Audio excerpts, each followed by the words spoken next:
Iran Israel হামলা পাল্টা হামলার মাঝে নতুন করে আলোচনার জন্ম দিল তেহরানের বিস্ময়কর এক দাবি। ইসরায়েলের দুটি অত্যাধুনিক F-35 যুদ্ধ বিমান ভূপাতিত করেছে ইরান। শুধু তাই নয়, যুদ্ধ বিমান একটির নারী পাইলটকেও আটক করেছে ইরানের প্রতিরক্ষা বাহিনী। এই চাঞ্চল্যকর দাবি এসেছে ইরানের রাষ্ট্রীয় সংবাদ সংস্থা ও রেভলিউশনারি গার্ড ঘনিষ্ঠ কয়েকটি গণমাধ্যমের বরাতে।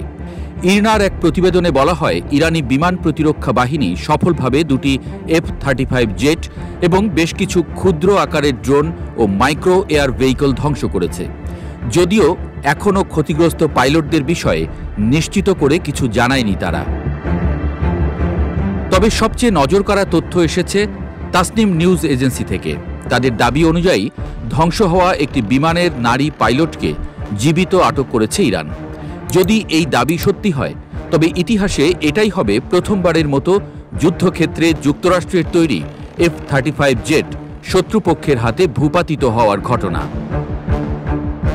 বিশ্বের অন্যতম উন্নত ফাইটার জেট F-35 মূলত যুক্তরাষ্ট্রের লকহিড মার্টিন কোম্পানির তৈরি পঞ্চম প্রজন্মের স্টেলথ মাল্টি-রোল ফাইটার জেট।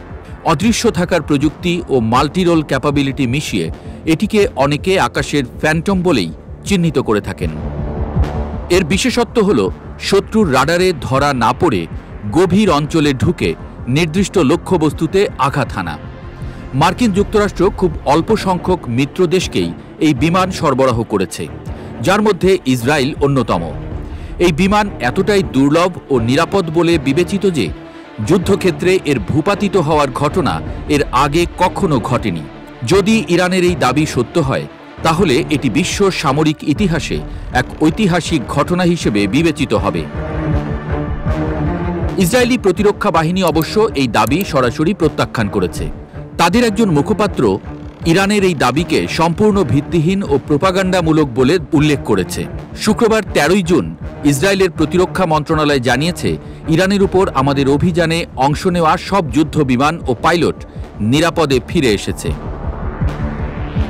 আন্তর্জাতিক নিরাপত্তা বিশ্লেষকদের মতে, যদি ইরানের দাবি সত্যি প্রমাণিত হয়, তবে এটি হবে কেবল প্রতীকী নয়, প্রযুক্তিগত ও কৌশলগত দিক থেকেও ইসরায়েলের জন্য একটি বড় ধাক্কা। বিশেষ করে নারী পাইলট আটক হওয়ার খবরটি যদি সত্যি হয়, তবে তা আন্তর্জাতিক চাপে রূপ নিতে পারে। তবে এই প্রশ্নের জবাব এখনও স্পষ্ট নয়। তথ্য প্রমাণ আসা পর্যন্ত বিশ্বের চোখ এখন একদিকেই। নতুন করে আকাশপথে শুরু হওয়া ইরান ইসরায়েলের লড়াইয়ের দিকে তাকিয়ে আছে পুরো বিশ্ব।